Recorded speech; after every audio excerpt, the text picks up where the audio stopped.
to this special program organized by the Gambia Participates. Gambia Participate, of course, is a very well-known civic society organization that is well known for its voice in promoting anti-corruption and also propagating and advocating for good governance, among other things, in the country.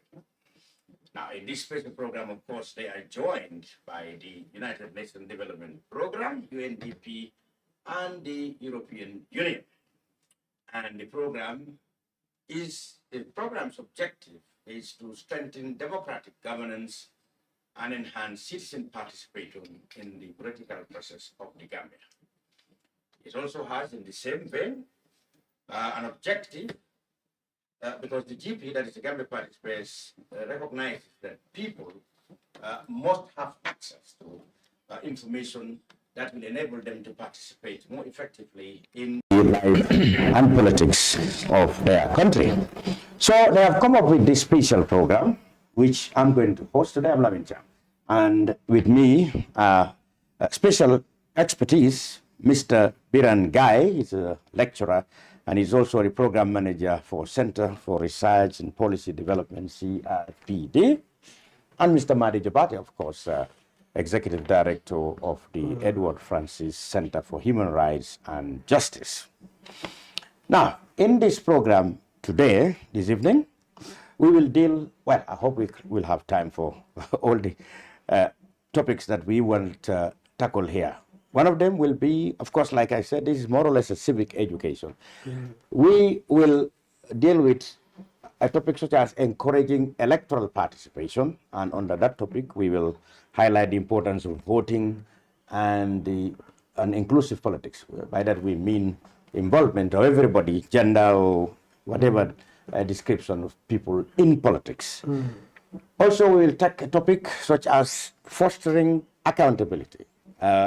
And the objective there is to equip citizens with practical tools to be able to hold leaders accountable and demand transparency. Of course, you know, Gambia Participates and the EFXC have been at the forefront in those areas. And we will also deal with combating misinformation. That is, how do we debunk false narratives and promote credible sources of information. So this, among other things, is what we're going to talk about today. Gentlemen, welcome to this special edition. Madi. Thank you. And Bira. Yes, thank you so much for having us, Mr. Jam. I understand you have been having similar programs over the last couple of weeks or days, perhaps? Yes. All right. Let me begin with you, Mr. Biram Gai, from the CRPD. When you talk about, the first topic, of course, is electoral participation. When you talk about inclusive politics in the Gambia, what areas, according to you, are the problematic areas when it comes to inclusive and citizenship participation in politics, in the electoral process, for example? Yeah, for me, I think it's very important when we discuss issues around political participation, and I will even went further to say that they're rooted in the democratic political processes and procedures, of course, because if we want to propagate democratic systems in place, there are certain fundamental principles that ought to be adhered to by the various political actors in a state or a society. And therefore, citizens have a mandatory obligation to participate, to involve themselves in the political processes of the state, to decide in the process of power distribution, how power is distributed in the state, but also bringing to power those that are in charge of the affairs of the people in the state. So I think it is fundamentally important, therefore, and like I always said, for me, election is the hallmark, is the basics upon which citizens can manifest means of political participation by electing leaders during elections. But also there are other pre-electoral practices that can also highlight ways of citizens' engagement.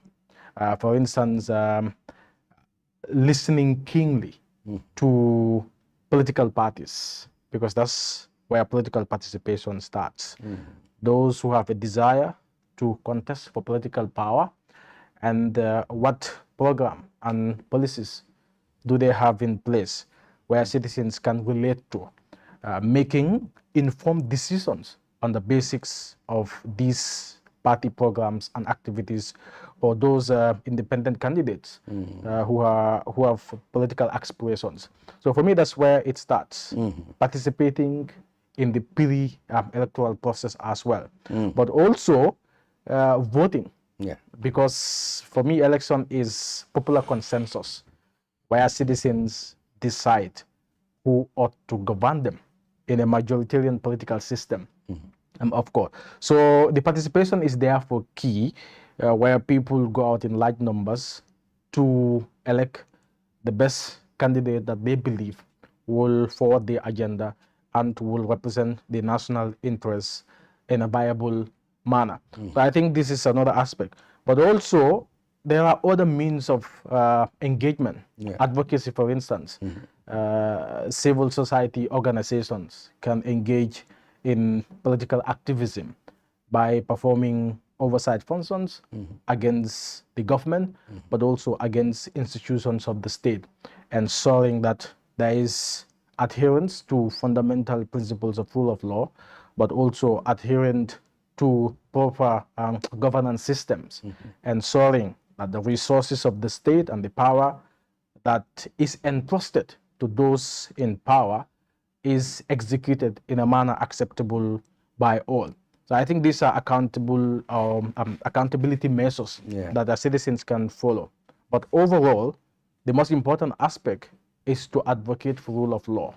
Citizens demanding for those in power to adhere to the fundamental principles of rule of law, ensuring that the laws of the land and the constitutions that are in place are followed by those in power, which is very key. In my experience, participating in politics in the Gambia, according to our mandate, which is of course to educate the citizens as to know the importance of participating in electoral process, for example, voting. I think it starts with, I have seen that there's a lot of apathy. Voter apathy. Yeah, apathy in terms, especially among the youth category, even though things have improved a lot.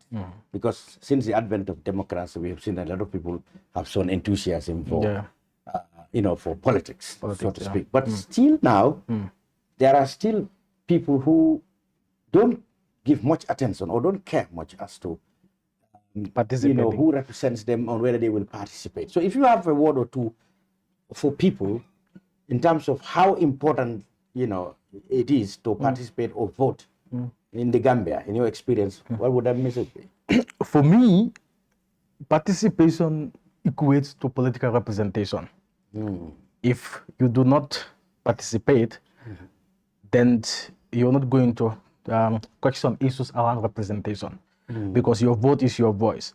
And when you vote in an election, therefore, you can aggregate or you can checkmate those that are in power, how they are governing the people in a given political system. And therefore, the reason why we usually have voter apathy perhaps has to do with let me mention it again, the dysfunctional nature of politics in the Gambia over the years, where the idea of service delivery, those in power delivering the services that people need, are not relatable to the desires of the people. And therefore, when you have such a political system that does not deliver, that does not respond to the needs of the wider society. You mean that disconnect people from? That may disconnect people from participating, although it's not an excuse, because it's the primary responsibility of citizens to engage. But that is a historical facts that may inform the reason why we have voter apathy. But also perhaps lack of enough awareness.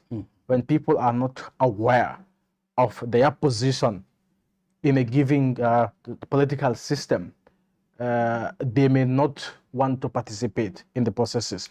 They may not know the impacts of not what not participating may lead to. For instance, your cost of living are decided by those that are in power, those that are at the highest echelon of governmental decision making. So you as an ordinary citizens, if you don't understand these basics, fundamental tenets of your rights, which are very key as enshrined in the constitutions, it will be very difficult to hold leaders accountable, but also to show interest in the broader political perspective as well. What would you say to opinions that the reluctance or the lack of enthusiasm among a lot of people, especially the youth, to join politics, maybe a residual fear or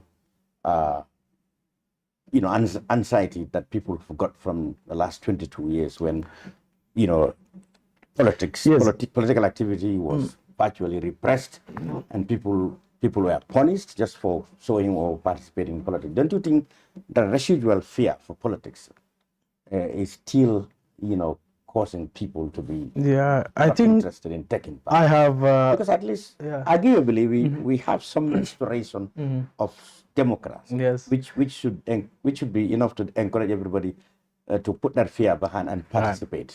So if there is still a problem, is it still residual fear of politics, or maybe people just don't care, like you said, they didn't think the solution is politics. It's something else? I think I have mentioned the historical facts of authoritarianism in the Gambia, and many will still say that the authoritarian ghost of Yajama is still haunting us, is still haunting our political participation and engagement.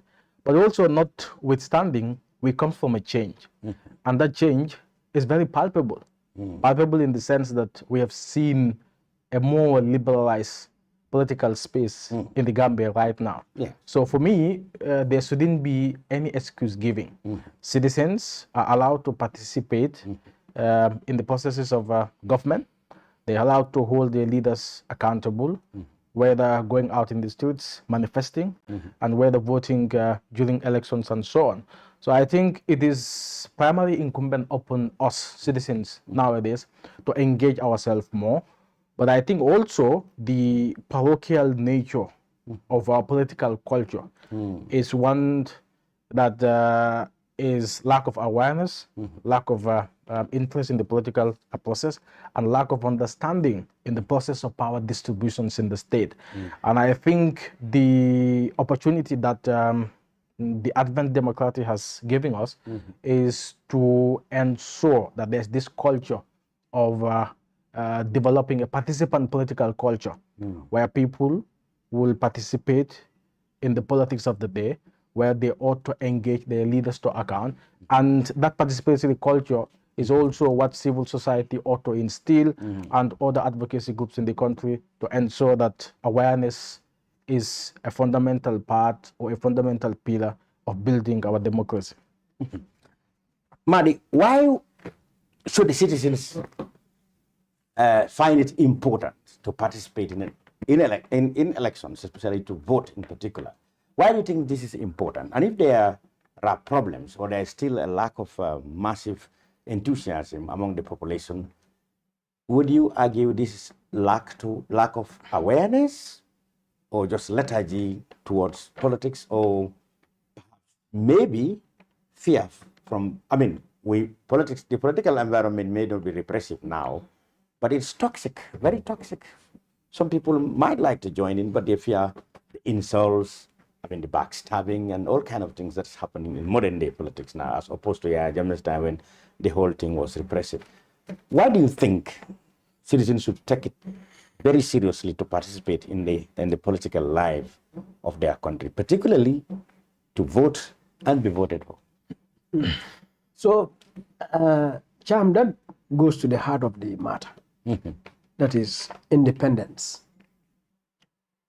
The whole point about independence is self-determination. Yeah. It's about our sovereignty as a people to own ourselves, to decide for ourselves. Yeah. You know, if you notice in most independent struggles, you hear one man, one vote. Yeah. You know, in those days, you could have said one man or one woman, one vote. Yeah, that was sovereignty. Yes. So I mean, Universal. yes. So when you understand that that when we fought for independence, we had people representing us that we did not vote for. We did not decide. Exactly. You know, and that representation, you know, Iran was talking about it. E.F. Small had said way back, no taxation without representation. That we should not pay our tax to people that who do not represent us. So meaning we have to have representatives from ourselves, by ourselves. And so that is the basis of independence. So that when you look at the Gambia, the Constitution, Section 1, subsection 2, establishes the sovereignty of the citizen and the independence of this republic, establishes this country as a republic. When it says the sovereignty of the Gambia resides in the people of the Gambia, you know, and so on. So that every citizen conscious of this, you realize that by going to vote, you are defending and upholding and manifesting your independence. And you are exercising your sovereignty as the sovereign owner of this country.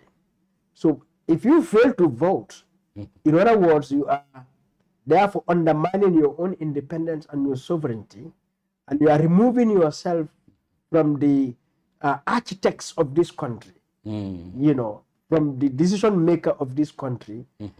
So effectively, whatever happens again, you know, as he said, you cannot complain. You cannot complain. Yes, you cannot complain. Knowing that, of course, your vote may not get you the candidate you want. Yes. Because all of us vote, one man, one vote. one woman, one vote. Yeah. So certainly, the majority would win. But by contributing, you also determine, because whilst your candidate may not win, you determine the winner. And also you establish a fact that, you know, that percentage of Gambians do not agree with this, and which is also very significant for even the winner to realize what quality of victory do I have in terms of the population by the votes that have been counted. So when one understands election fully, you will realize that, you know, the most important activity for a citizen is to go and vote. Yes, and if you don't vote, therefore every problem of this country, you are definitely, I mean, part of that problem.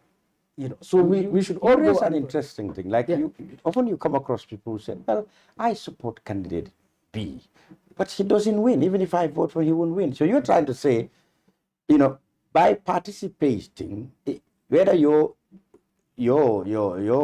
candidate, your choice of candidates wins or not, you have helped in determining how popular or unpopular is the eventual winner, and what school of thoughts are in the country by voting. And legitimizing those schools of thought. Exactly. So that your candidate may come with a certain agenda. So we would know 5% of our countries, our country, the electorate, you know, they hold this view, ideology or that choice or that agenda as legitimate, as valid. 30% hold this as valid. Exactly. And so on. And that may help to humble down even the winner.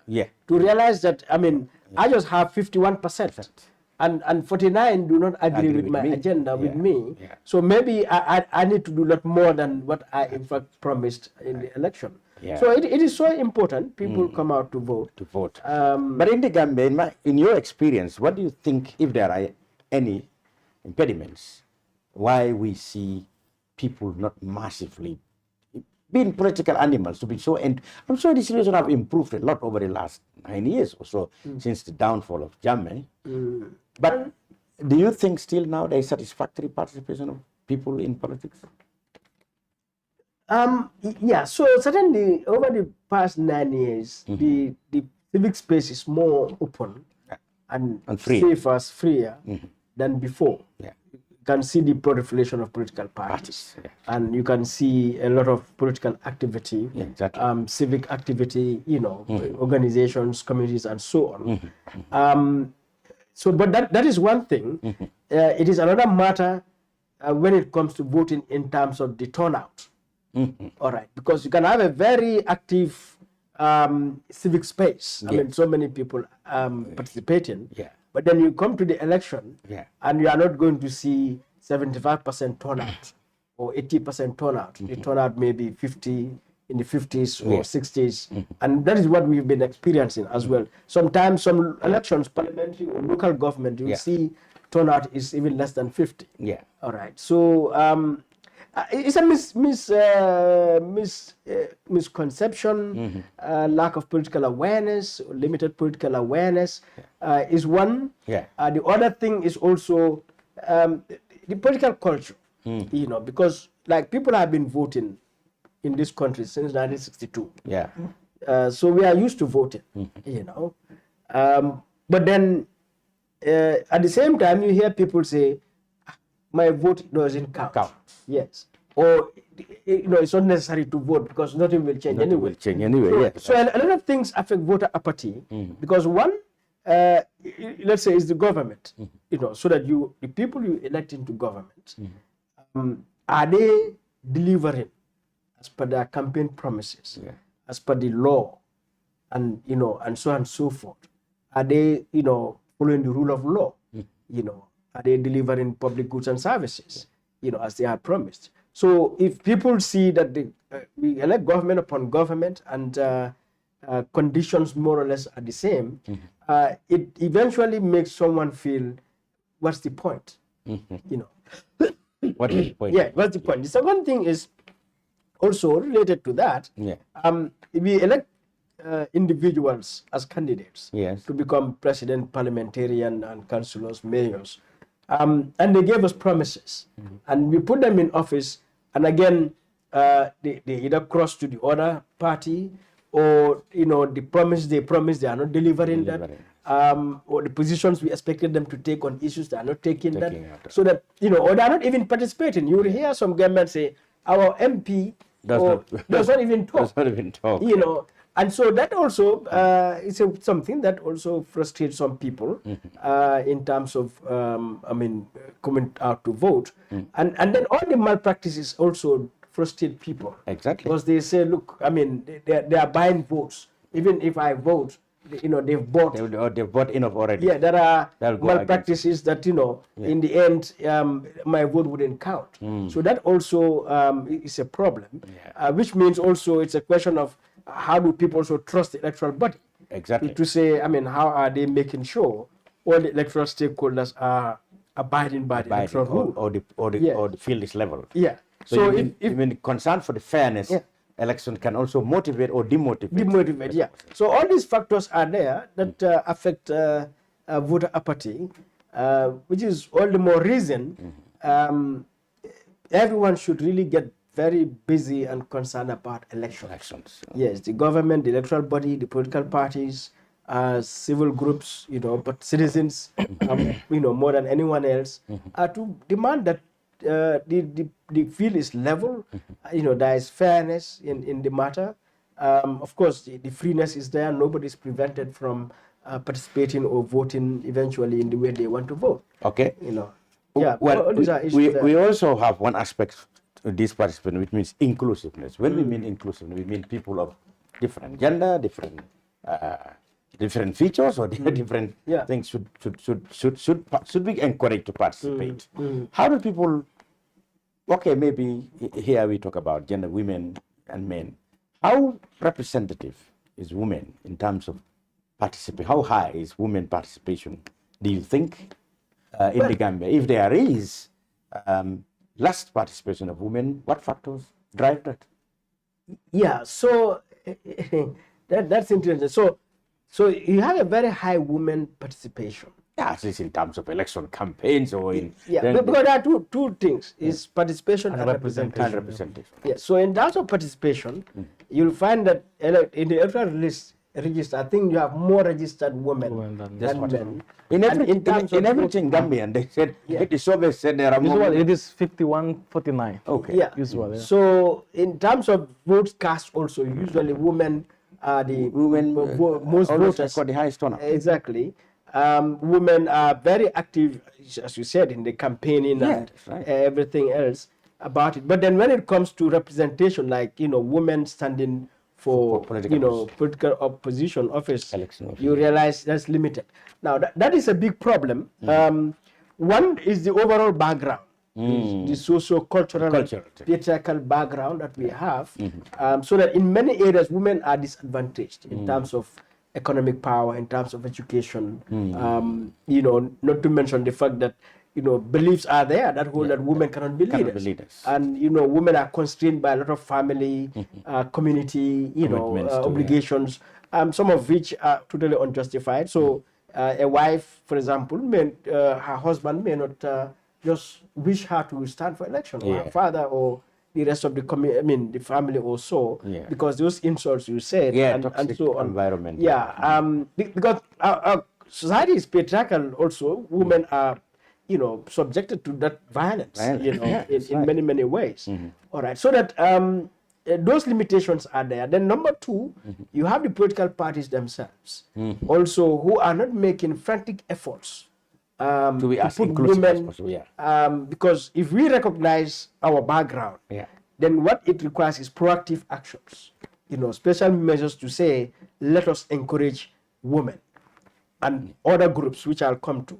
All right, so that we put in necessary measures, quotas and so on, at the party political level, to say we want to, we are 58, 54, 53 seats. We are made of 25 or at least are women, are going to be women candidates. And we'll not just sit here and say, but we open the candidates, so we did not say any women should not apply. But we get up and say, look, there's a quota reserved for them. Exactly. So, but every party, that is a problem that they are not doing publicly. All party leaders and party members speak to, but they speak to the idea of women's empowerment. Everything. And gender equality, they talk about it. But then when it comes to practice, you realize, even in their statutes, you realize that is I remember all parties committed themselves to they all express that committed for women, but they haven't done it. They all express the last that parliamentary election, I think only 19 women stood for election. So that 3 won. So that talking about political parties, you look at, for example, the UDP, that the first to do their primaries for flag bearer. And what do we see? 11 men, only 11 men.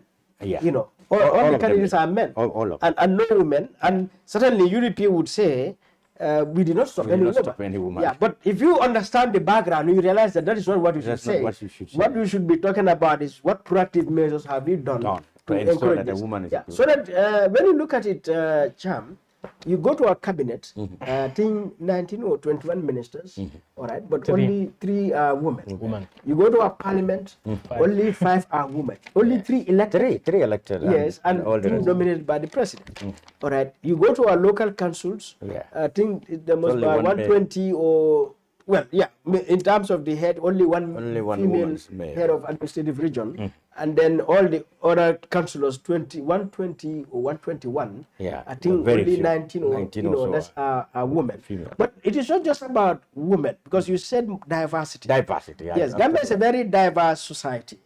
All right, ethnicity, religion, gender, disability, origin, so many diversities. So that it's part of that good governance that is recognized, and that our key decision-making institutions, power centers, reflect that diversity of society, that inclusive, to the greatest extent possible. So that if you look at our National Assembly today, I mean, I've not done analysis of the cabinet, as such, but if you look at the National Assembly, you have only 3 women, or let's say 5 women, 3 elected to, you have no person with disability. You have no Christian there. You have no Aku in that parliament. No Manjago, no Mankany, no Karonika. In the parliament. Yes. So these are all minority groups, in our diversity. But you realize these are not represented in our highest decision-making body. All right. And that is a problem both at the national level, but also at the political party level. Because the government could have said, let's adopt a proactive affirmative action kind of approach to see make sure we take care of these imbalances that exist. But also to say, let us reform our laws. We are now doing our electoral law, or even our constitution, to say, let us put clauses to impose an obligation on political parties to factor in diversity and inclusion, in their structures, and also when it comes to elections, who to put forward. So you mean the simple excuse that we didn't buy anybody from contesting? Yeah, that's a very simple excuse. And I'm sure all the parties that are coming, that's what they would say. With primaries for their flag bearer, they'll all most likely be men. And the excuse they'll all give is, well, we did not stop anybody. Yeah. But we should go beyond that, according to you, and reserve, make sure that we reserve certain portion of representatives exclusively for this type of. Exactly. And Jam, since you said these insults also that we talked about, it is important to highlight that the National Human Rights Commission just a few months ago released a report on hate speech. Exactly. And, when you look at it, the report is saying the politicians, the biggest perpetrators of hate politicians and religious leaders, but in this case, politicians. Yeah, and not the way they categorize it. Religious leaders actually come in at third or fourth place, but the first and second are political figures and their supporters. And we can see the evidence of that every day. Oh yes, every day. And that also undermines our democracy, discourages people from taking part. Especially women, and so on. Interesting. Right. That's interesting. Now let's move on to the next topic, since we have only not much time, and that deals with how do we foster accountability. That is by equipping citizens to take interest in what their leaders are doing on their behalf. In other words, to demand transparency. Of course, we have seen it. We all agree we have seen a lot of activity towards that in the recent past. But yes. How, as citizens, do we still have a long way to go to ensure that our leaders are held accountable? Because, I mean, in most cases, like he always said, if the citizenry are lethargic, citizenry is lethargic, not bothered with what is said or done on their behalf, with their money, or with their voice at international platforms, then the leaders get away with what they are doing. That's true. But when you say hold leaders accountable here in this country, well, most people will say, well, what do you want us to do? Go into the streets and demonstrate every day? Or shall we go to parliament and show our disapproval of this and this? Or shall we stay at State House at the gate and tell the president, this is wrong and this is wrong, that's right? How do we hold our leaders accountable? I think we have discussed different ways through which citizens can do that. But then we have to trust our independent institutions, or the institutions that we perceive to be independent. Because Africa's main problem, I think, has been institutional failures. I call them dysfunctional state of political institutions in Africa.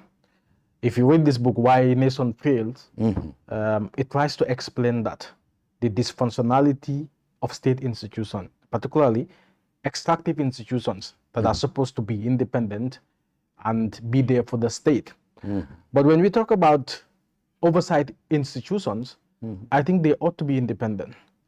As we discussed in our previous engagements, that government is spearheaded by three institutions, very fundamental institutions: the executive, the judiciary, and the legislature as well. Based on the principles of separation of powers and checks and balances, you can achieve that. But then the independent must be robust and independent for that matter. Parliaments will be able to hold leaders accountable, especially the executive.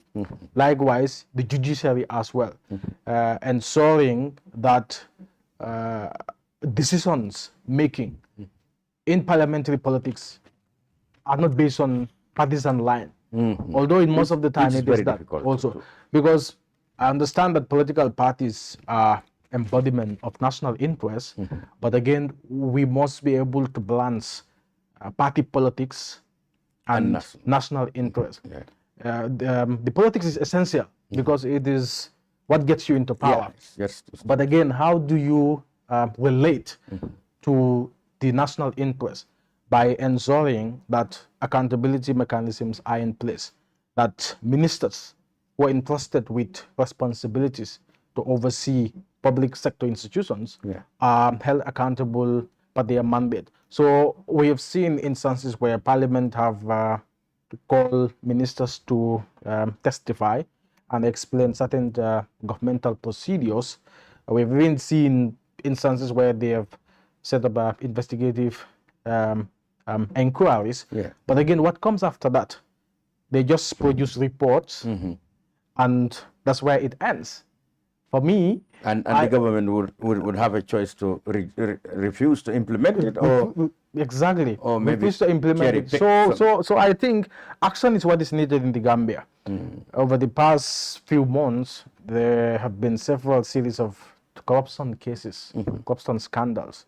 The movement by Gambians against looted artists, we have seen how their actions have led to government taking certain decisions.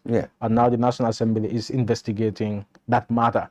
So for me, what we should focus on is the aftermath of these hearings or investigations. What will government do? Where should our vigilance be? Should it be going to the street all the time, or should we have a mechanism where we monitor allegations of corruption and press the authorities to take action against it? Because most of the time what happens is that even if allegations of corruption or wrongdoing are highlighted, I mean, not much has been done about it until people get fed up and try to solve it in the streets. Going out is fundamental, because sometimes that's the only language that those in power understand. Yet they said that is unlawful. Yes, they say that is unlawful. Because you have to depend on whether the police will give you license, permit or not. Exactly. For me, I think it is accountability is a chain work in this instance, where the media will investigate, report, and citizens can act on those reports, like in the case of the Gambia. And I think what the protests will do is to keep government to their toe, to ensure that we tame and cage their powers. How you do that is by ensuring that we put maximum pressure on them, for them to adhere to certain demands by the people. It was as a result of people coming out and expressing their grievances that the National Assembly take of that matter.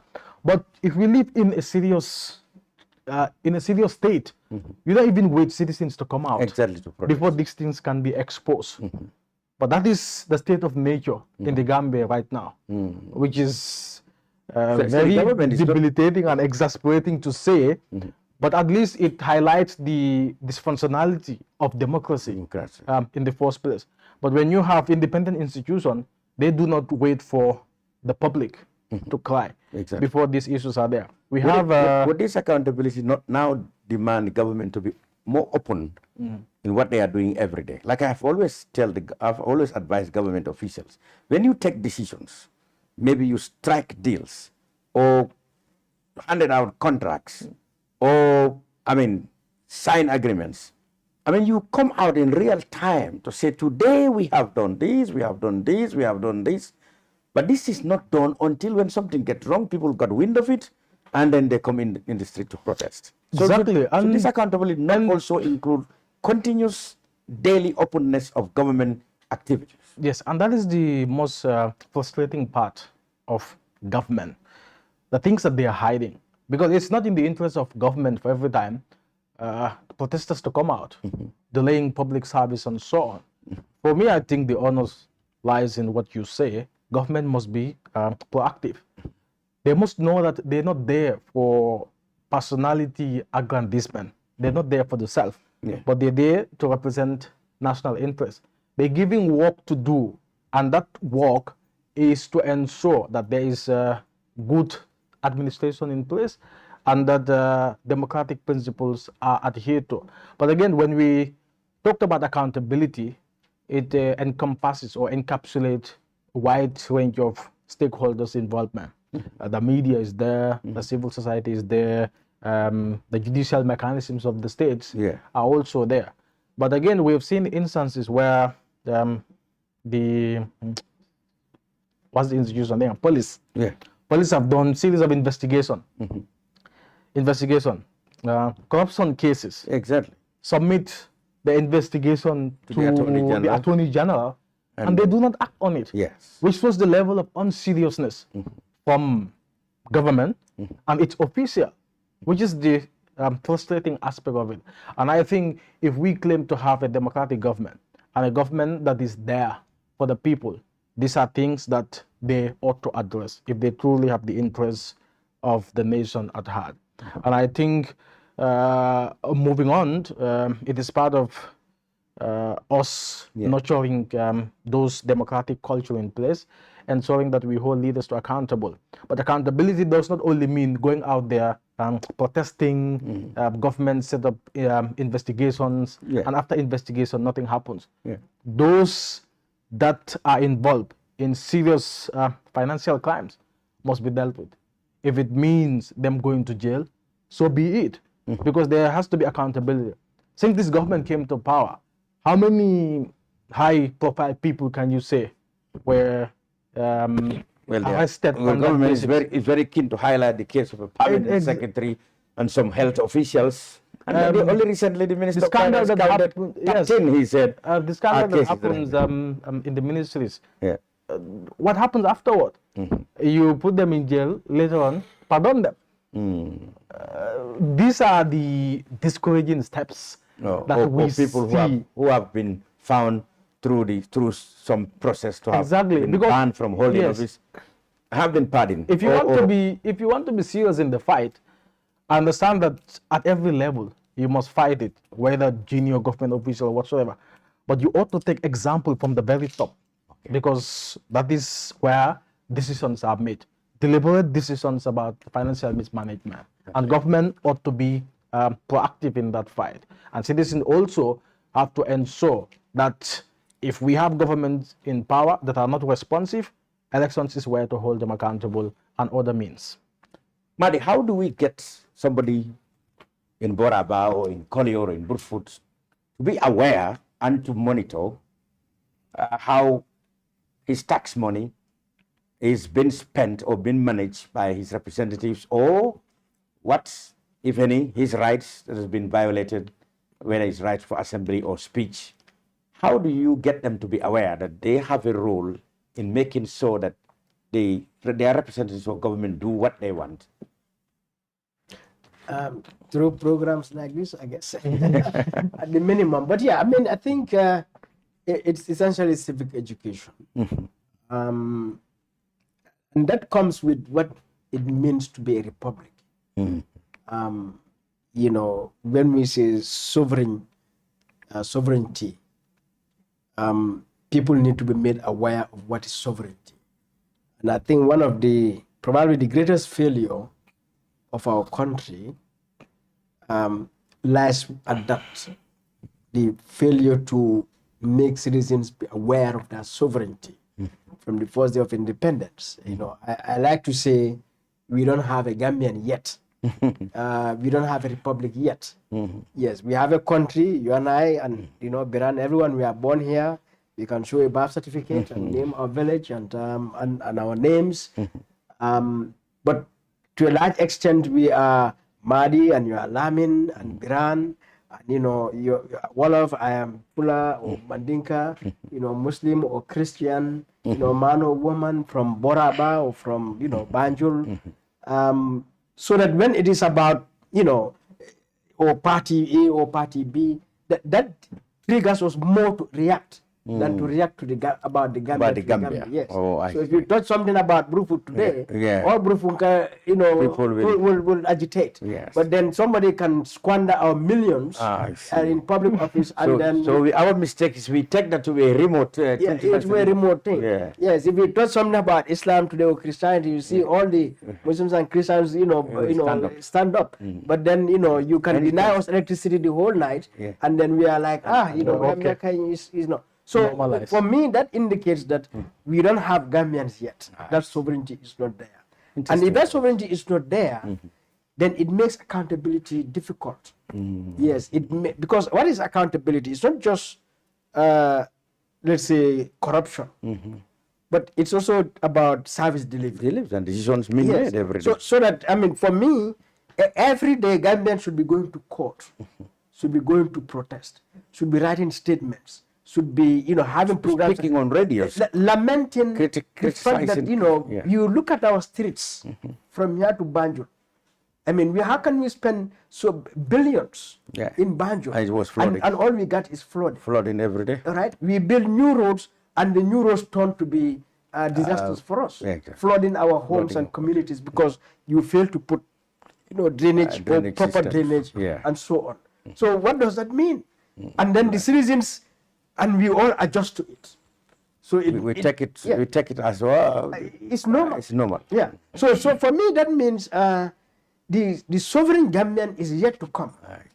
And so because of lack of that sovereign Gambian, accountability has become difficult because now nobody is agitated, is worried, is outraged that it's my dignity, because everything is about your dignity as a person. That why should I live in my house when I have paid for electricity and there's no electricity? And I've paid for it. My cash power has 100 units already there. Yes. And I just don't have it. Yeah. Why should I go and to Barra to cross, and there's only one ferry? I have to spend 2 hours waiting for in Banjul just to wait for that, and we live with that. Why do I have to go to a courthouse, to seek justice, and the courthouse is so hot, is so dim, no fan or no AC? Or I've been adjourned for one. I mean, adjourned unnecessarily. So quality of service, when you look at it, the availability of service, the accessibility of service, you realize is deplorable. But you and I take that to be no, granted for an everyday occurrence. Yeah. So, and that is what is accountability. We in the human rights world, we say accountability determines whether there will be protection or there will be violation. Yes, it determines whether there will be progress or there is failure. Yes. So if we don't do accountability, then those people sitting in public office paid to give us goods and services, they will take their time. Yeah. Or they serve themselves first. And then forget about us. Yeah. And that has been the story of the Gambia since independence today. So that is a matter of building sovereign awareness. I see. And that sovereign, awareness about our sovereignty, our independence. What does independence mean? When we are a republic, what does republic mean? When I say republic, I always remember the American story. When they created the United States of America. Or in the process of creating it, they or writing that constitution, they had this conference in Philadelphia. They called the Constitutional Conference. Right? The delegates came, and that time, there was no republic in the world yet, because they were all kingdoms and empires and so on. So people, some people had even said King George Washington should be crowned as king, and so on. But when these delegates came to meet in that conference, a lot of people were packed outside, because the main question was, but now they said we are the 13 colonies. At that time, they were only 13. What kind of country are we going to have? So the people were worried. So one of the delegates came out, and considered one of the founding fathers of America, and one woman asked him and said, sir, so what kind of country are you giving us? And his response was, a republic. And then he added, if you can keep it. Interesting. A republic, if you can keep it. Charm, in my entire study, and my entire life, all right, one of the statements that really, trigger, inspire me is that simple life. I see. It's deep. So, republic, if you can keep it. So when I look at the Gambia, we claim to be a republic. We cannot keep it. We cannot keep it. We cannot care for it. We are unable to mend for it. Yeah. We are unable to salvage it. We are unable to develop it. To run it, yeah. We are unable to run it. Yeah. And here we are. So we have it only nominally. Yeah.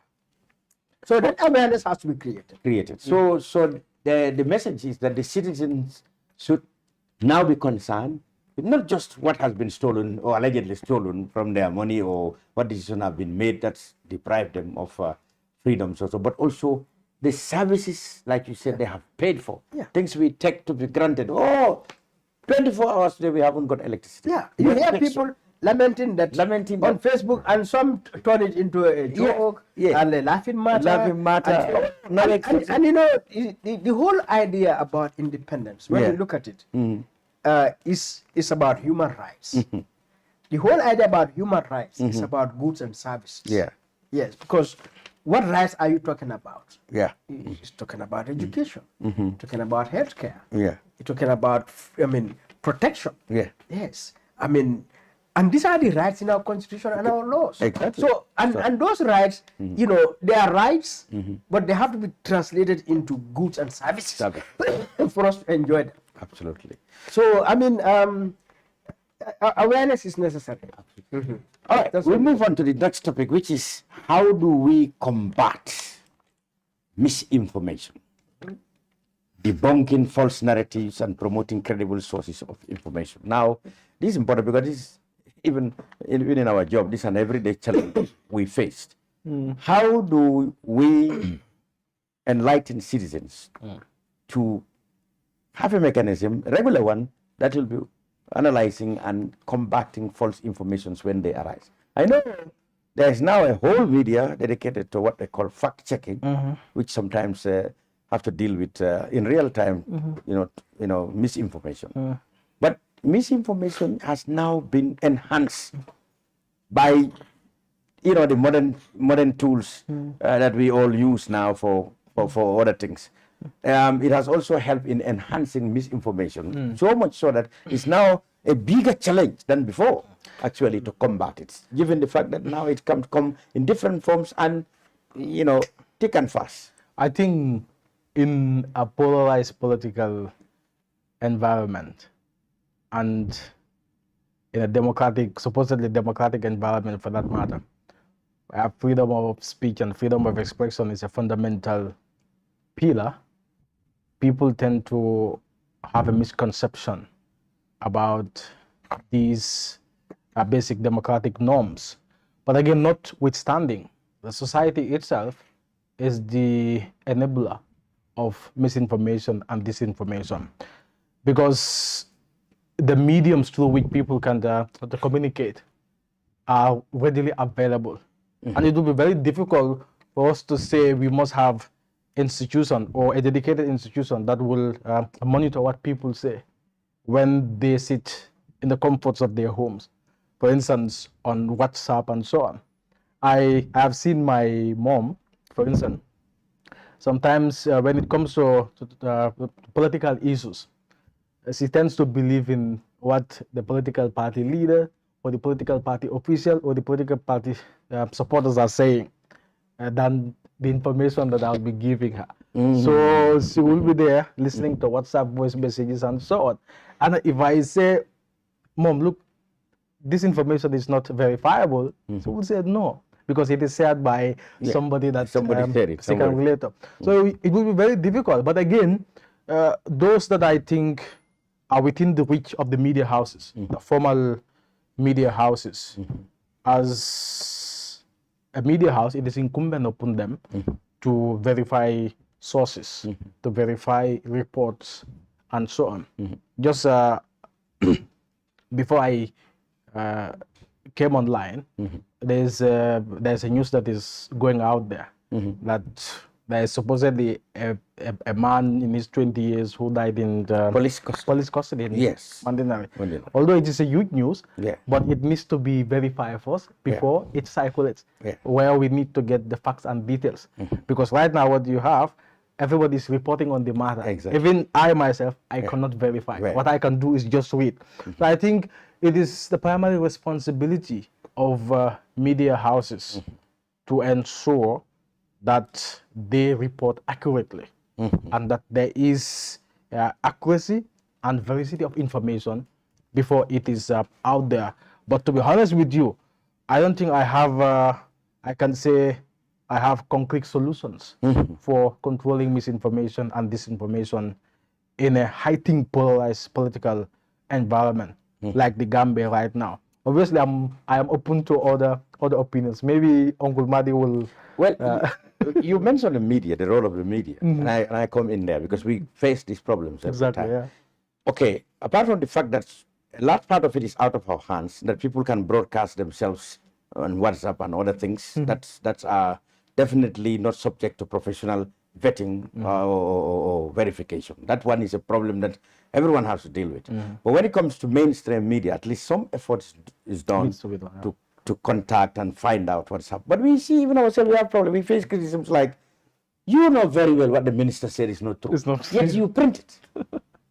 So, are we now going to say, Minister, sorry, we cannot print what you said because, in my opinion, it's not true? Man. And you are the one who sometimes at the forefront of criticizing journalists for printing what they know is not a fact. Well, how do you balance it? Yeah, I think, as Biran said, not just Gambia, it's a global problem. It's a global problem. So, and now that you mentioned a minister, we can bring reference America. You know, everyone knows Trump is a champion misinformer, disinformer, false news. And so I've noticed American media, you know, not just in America, but even outside, BBC, Al Jazeera, CNN, they'll always fact check. When he says this, but they will say, well, this is not true. It's not been verified. You know. Like, for example, when he said election was rigged. Yeah.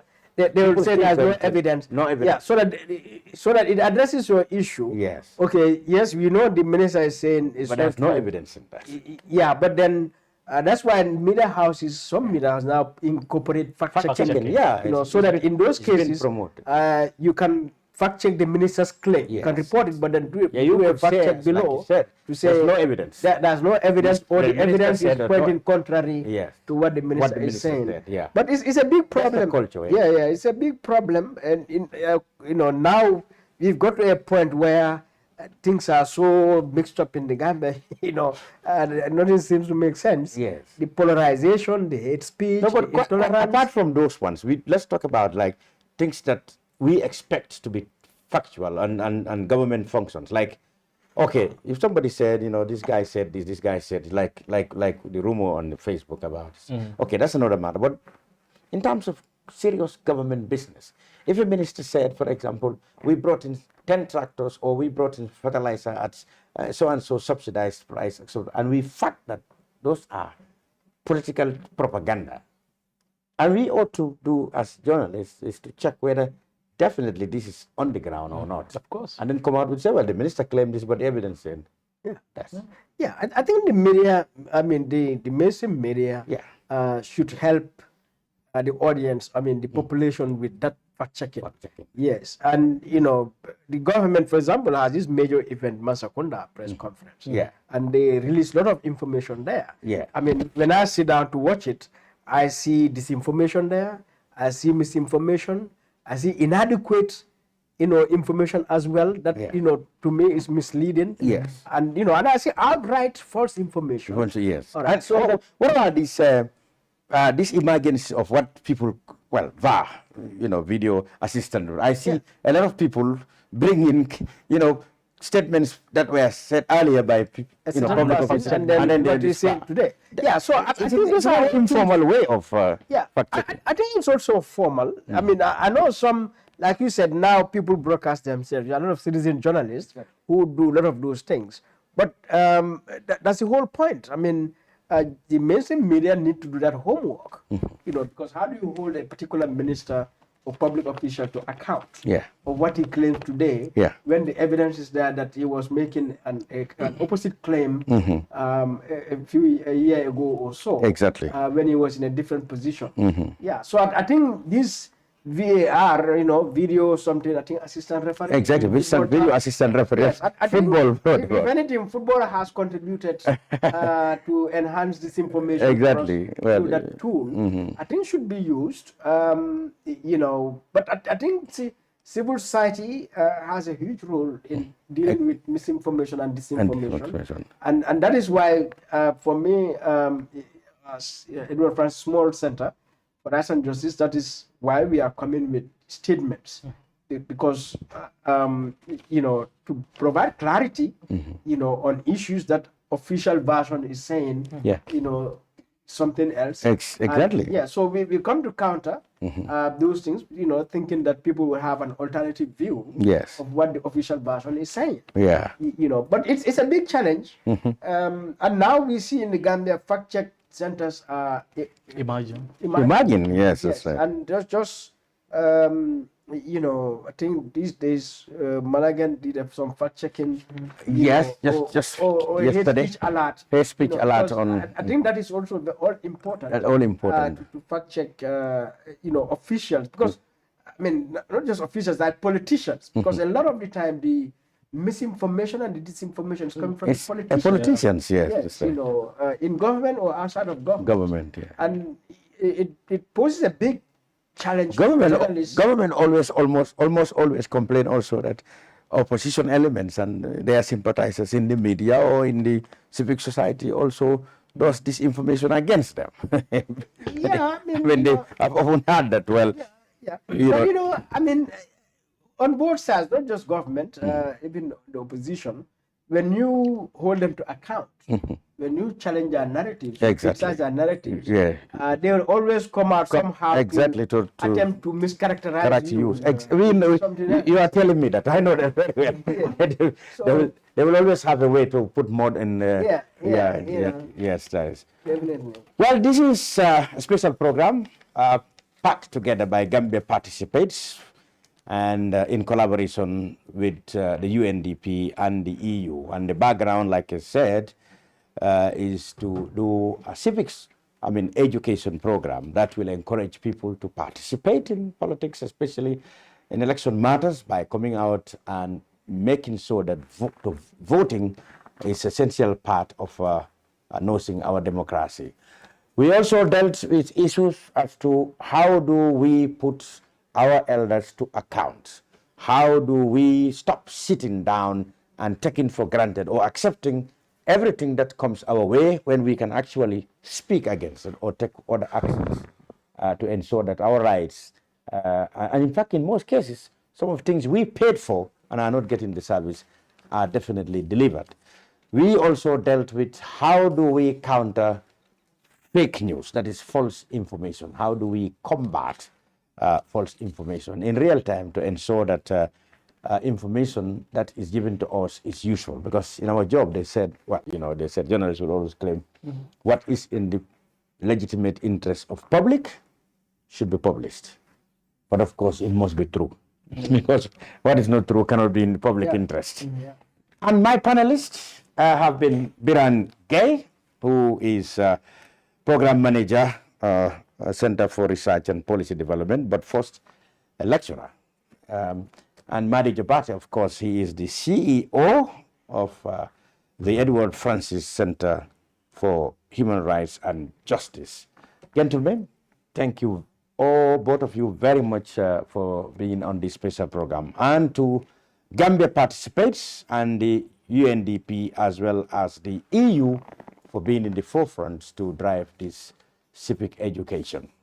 We will be back, I guess, with more of this nature of programs subsequently on this platform, Kerfatu. I'm Lavin Cham. Let's wishing you have a good evening. Thank you.